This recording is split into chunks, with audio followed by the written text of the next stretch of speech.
Hello అందరికీ welcome back to Dolly dumplings. ఇవాళ video వచ్చేసి ఫంక్షన్స్లో క్యాటరింగ్ వాళ్ళు పెట్టే కరివేపాకు రైస్ని ఎలా ప్రిపేర్ చేసుకోవాలో ప్రాసెస్ ఏందో చూసేద్దాము. టేస్ట్ అయితే చాలా బాగుంటుందండి, అలాగే చాలా క్విక్గా కూడా ప్రిపేర్ చేసుకోవచ్చు. ఈ కరివేపాకు రైస్ కోసం ఒక్కసారి కరివేపాకు పొడిని ప్రిపేర్ చేసుకున్నట్లయితేను మీకు ఎప్పుడు కరివేపాకు రైస్ కావాలో అప్పుడు ఈజీగా కలిపేసుకోవచ్చండి. ఇప్పుడు ప్రాసెస్ చూసేద్దాము. దీనికోసం ముందుగా నేను ఇక్కడ ఒక గ్లాస్ బియ్యాన్ని తీసుకొని అన్నం వండి తీసుకున్నానండి. నేను ఇక్కడ నార్మల్ రైస్తోనే ప్రిపేర్ చేస్తున్నాను చూడండి. అలాగే అన్నం ఉడికేటప్పుడు ఇందులో 1 టేబుల్ స్పూన్ వరకు ఆయిల్ వేసుకున్నట్లయితేను అన్నం మెతుకులు ఒకదానికి ఒకటి అంటుకోకుండా పొడి పొడిగా వస్తుందండి.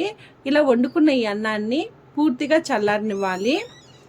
ఇప్పుడు దీన్ని పక్క పెట్టేసి స్టవ్ ఆన్ చేసుకొని కడాయి పెట్టుకొని ఇందులో 2 టేబుల్ స్పూన్లు ఆయిల్ వేసుకోవాలి.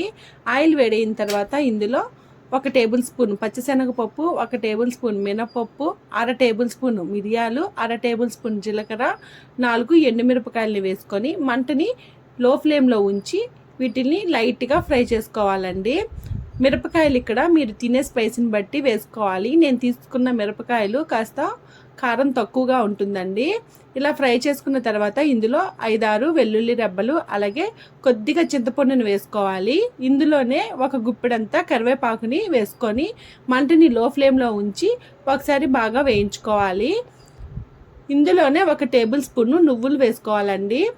నువ్వులు త్వరగా వేగిపోతాయి కాబట్టి లాస్ట్లో వేసుకోండి. ముందుగా వేసుకున్నట్లయితేను నువ్వులు మాడిపోయే ఛాన్సెస్ ఉంటుంది. ఇలా మధ్యలో కలుపుతూ ఈ కరివేపాకు బాగా క్రిస్పీగా అయ్యే వరకు వేయించుకోవాలి. చూడండి, మీరు అలాగే వదిలేశారంటేను మనం వేసాం కదండి పోపు దినుసులు, అవి మాడిపోయే ఛాన్స్ ఉంటుంది. చూడండి, ఇక్కడ కరివేపాకు కూడా వేగిపోయింది. ఇప్పుడు స్టవ్ ఆఫ్ చేసేసుకొని వీటిల్ని పూర్తిగా చల్లారనివ్వాలి. ఇలా చల్లారిన వీటిల్ని ఒక మిక్సీ జార్ని తీసుకొని మిక్సీ జార్లోకి వేసుకోవాలి. ఇప్పుడు మూత పెట్టుకొని కాస్త బరక ఉండేలాగా మిక్సీ పట్టుకోవాలండి. ఈ కరివేపాకు రైస్ కోసం ఈ పొడి కాస్త బరక ఉండేలాగే మిక్సీ పట్టుకోవాలి. అలా ఉంటేనే టేస్ట్ బాగుంటుంది. మెత్తగా మిక్సీ పట్టేసుకున్నారంటే టేస్ట్ బాగోదండి. ఈ పొడిని పక్క పెట్టుకొని స్టవ్ ఆన్ చేసుకొని అదే కడాయిని పెట్టుకొని ఇందులో 2 టేబుల్ స్పూన్లు ఆయిల్ వేసుకోవాలి. మంటని లో ఫ్లేమ్లో పెట్టి ఆయిల్ వేడైన తర్వాత ఇందులో 1/2 టేబుల్ స్పూన్ ఆవాలు, 1/2 టేబుల్ స్పూన్ జీలకర్ర, 1/2 టేబుల్ స్పూన్ పచ్చిశనగపప్పు, 1/2 టేబుల్ స్పూన్ మినపప్పు, అలాగే 1 ఎండుమిరపకాయని తుంచి వేసుకొని కాస్త ఫ్రై చేసుకోవాలి. ఇందులోనే 1 టేబుల్ స్పూను పల్లీలు, కొన్ని జీడిపప్పు పొలుకుల్ని వేసుకొని 1 రెమ్మ కరివేపాకు వేసుకొని మంటని లో ఫ్లేమ్లో ఉంచి లైట్గా కలర్ చేంజ్ అయ్యే వరకు వేయించుకోవాలి.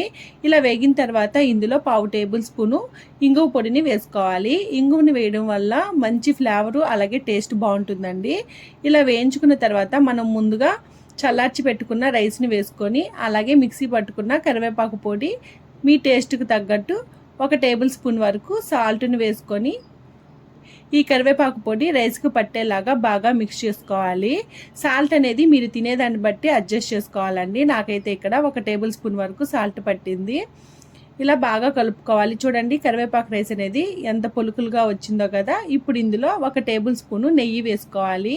నెయ్యి అనేది ఆప్షనల్ అండి, మీకు నచ్చితే వేసుకోండి, లేదంటే స్కిప్ చేసేయండి. ఇది మొత్తాన్ని బాగా మిక్స్ చేసుకోవాలి. ఈ రైస్ మొత్తం బాగా వేడిగా అయ్యే వరకు బాగా కలుపుకోవాలండి. ఇప్పుడు ఇందులో సన్నగా కట్ చేసుకున్న పుదీనా ఆకులను కూడా వేసుకోవచ్చండి. అలాగే మీరు పోపు వేసుకుంటాం కదా, ఆ టైంలో చిటికెడు పసుపును కూడా వేసుకోవచ్చండి. నేనైతే వేయట్లేదు.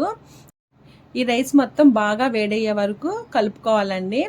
బాగా వేడైన తర్వాత స్టవ్ ఆఫ్ చేసేసుకొని దీన్ని వేడిగా సర్వ్ చేసుకోవడమేనండి. దీన్ని రైతాతో పాటు సర్వ్ చేసుకుంటే టేస్ట్ అనేది ఇంకా బాగుంటుంది. చూసారు కదండి కరివేపాకు రైస్ని ఎలా ప్రిపేర్ చేసుకోవాలో. ఈ వీడియో మీకు నచ్చితే లైక్ చేయండి, షేర్ చేయండి, కామెంట్ చేయండి. అలాగే మరిన్ని రెసిపీస్ కోసం మన ఛానల్ని సబ్స్క్రైబ్ చేసుకొని నోటిఫికేషన్ సింబల్ని ఆన్ చేయండి. Thank you for watching.